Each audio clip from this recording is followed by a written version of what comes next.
Hey, grown folks, aka Lady D, with some more grown folk talk for you on the weekend. Woo, Lordy.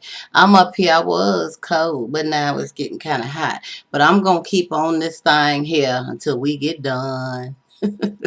Yes, I am. So, anyway, let's get down with some more talk, y'all. Let's get down with some talk. Let's talk about this. Excuse me, I had to take a little. But let's talk about this. Now, what if you didn't work all day long? This could be the man or the woman. You didn't had a hard day at the office. Everybody has just been on your case, on your back, and you have just had it.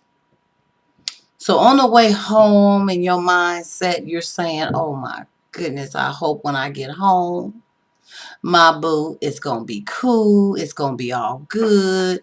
I can just get some hugs, some kisses, woo, woo, woo, and it's going to be cool. So you pull up, you get to the door, you fumbling with the lock, the keys, everything, da da da, and you walk in. And there's your boo boo. They look over to you. Hey, what's up? They ain't ask you how your day was or nothing. Hey, what's up? And then they continue doing what they was doing. Now, A, they either was on the telephone talking to somebody else, or B, they was in the kitchen doing some stuff, getting some stuff together, or C, they was in the bathroom and didn't really want to be bothered. So you just needed some extra stroking at that time, and you go up to them and you like standing there like a vulnerable puppy dog. You just go on and get a little quick kiss, and they was like, oh, hey, and they kept doing what they were doing. So in the meantime, you allow them to go on and do this and that, and you go and get yourself comfortable and, and everything, and you come on back with your clothes off and your little, loungers on or what have you, and you sit down and flip the TV on and say, well, I'm going to do this for a minute. When they get through doing their thing, we could talk, bond, and I can let them know how messed up my day was and how wonderful it is to be home with them. So time go by. Now in this scenario, they on the telephone. So you hear them in there going from A, B to Z, Z, Z while they cooking. They on the phone and you just sitting, you waiting for a little attention. And they don't give it to you. 30 minutes go by. You just sitting, you getting frustrated more and more and more and more. So then you just slam down the remote control. You've had it. You go charging in the kitchen and you're like, hey, what's up? Can you please get off the phone? I got something to talk about. And they give you that look like, dang, all right. So you then go sit back down. They stay on another 10 minutes and they finish up, and then they come in and they get at you with, why you embarrass me like that? Why you come at me all foul and embarrassing me in front of my friends and this and this and that?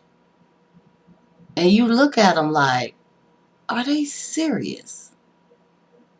And so the first thing you say is, I've been here for like an hour and a half. And I've been waiting on some kind of attention from you, some kind of conversation from you, trying to feel connected to you, and you blabbing on the phone to whoever with your mouth. And you get into this big old shedang dang. And they end up telling you they grown, they knew you was here, and they was going to get to you.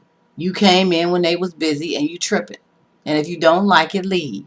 So you get up, get dressed, and you leave. You didn't come back till the next morning.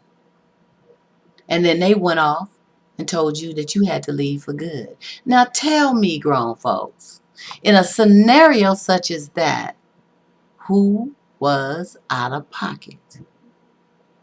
Who was out of pocket? I mean, you can look at the fact that when they came home, they could have wrapped up what they were doing and gave they boo some time, be it man or woman. They could have gave them some time and some attention, which is what we all need. because you never know what a person has been through during their course of the day. We don't even know if we're going to come back together because anything can happen. So, you kind of get lost in that. It's like, well, they could have did this, that. But then on the flip side of that, that person's reaction with leaving and staying gone all night, because what they did is they went somewhere where somebody listened.